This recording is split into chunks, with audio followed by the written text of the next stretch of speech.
I want to stay on the subject of Putin in a way. Trump's director of national intelligence, Tulsi Gabbard, this week removed the security clearances for 37 former and current intelligence officials. Obviously, we know that they've been firing a lot of people across the national security complex, especially people who have knowledge or involvement in monitoring Russian, Putin-directed interference in American elections and other things. We just saw John Bolton, the former national security advisor who turned against Trump.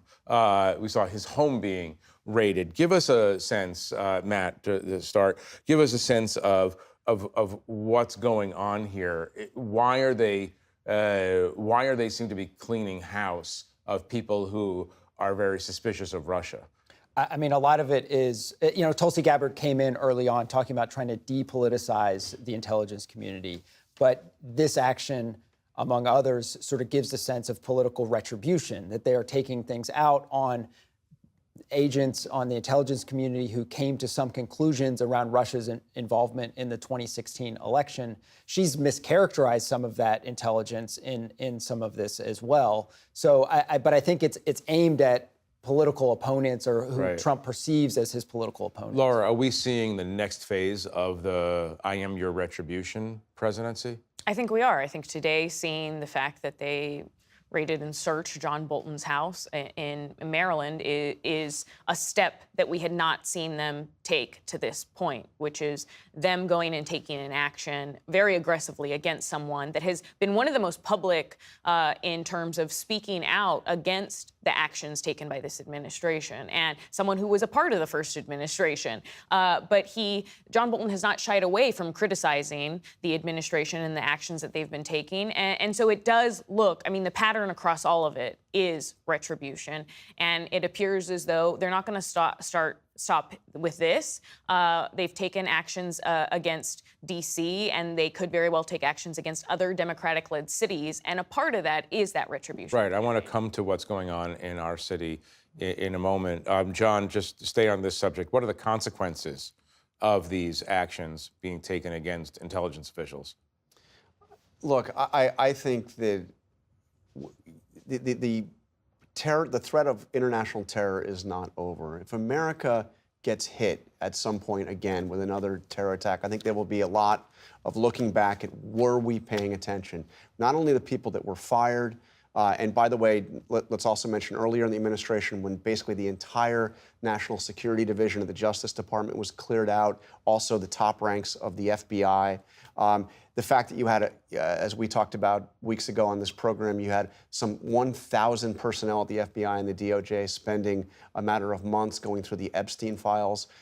Who is kind of at the helm trying to anticipate what attacks America may be facing in the future? That's an incredibly important point that I just want to add to, because there are so many of these officials, be it FBI, be it people who need to track terrorism prevention within the Department of Homeland Security, who have either been entirely gutted, these task force have been gutted and gotten rid of, or they have all been moved over to work on civil immigration enforcement. Right. And that is something that we're increasingly seeing, where they're working on that instead of what they were originally tasked with. There's one other thing I think is happening in the Office of the Director of National Intelligence. It's not the Department of Education, but there were discussions during the transition in which Trump was making clear that he wasn't sure ODNI made sense. It wasn't clear what it did. And that it's been sort of a controversial agency for more than 20 years. Well, it's a post-9/11 creation that people think is kind of a Frankensteinian. And no one's really known what to do with it. It's had different roles over time, whether it does a good job. The CIA doesn't like it, obviously. The CIA takes the Central Intelligence. So I do think that what happened this week is also that. In that case, I think there is a way in which Tulsi Gabbard was chosen for that job to wind down parts of her own domain,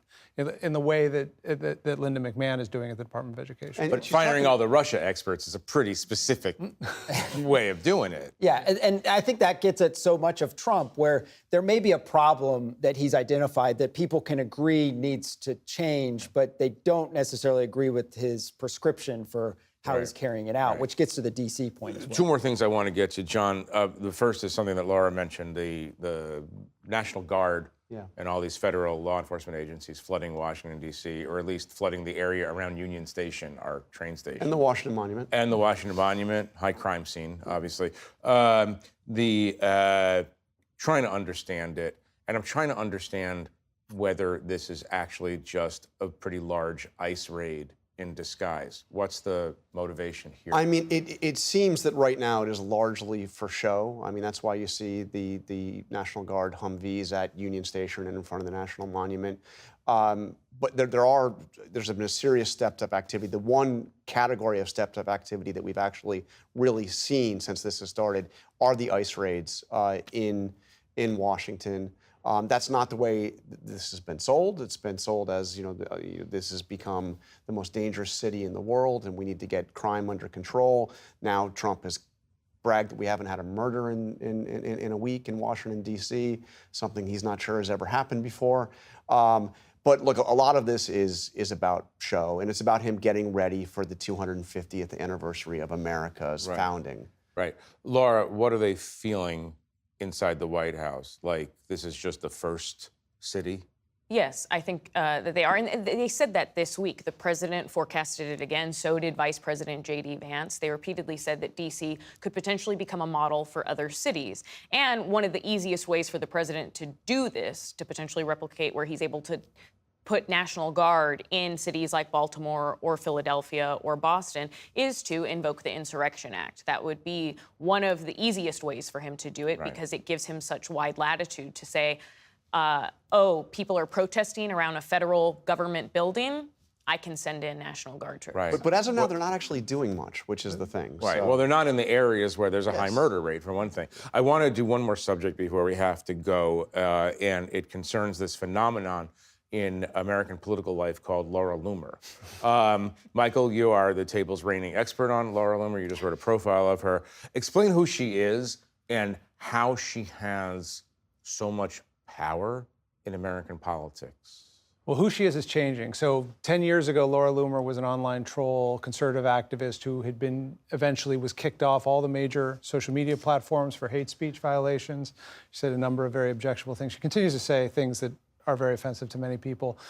But Trump adopted her during the last campaign as an outside advisor who would fight for him and who he could use to get the rest of his staff to do things. And that's what she's sort of taking that place now. She's responsible for dozens of people being pushed out of the administration, policy changes, taking away Secret Service protection for Biden's children. And she does it mainly through her Twitter account. I mean, she talks regularly with the president. She's met with him a couple times. She talks regularly with senior staff. There's a lot of distrust and dislike of her in the White House. They would rather she go away, but they know they don't control that because she answers to the president, they answer to the president. Do you consider her a genuinely important political player in Washington?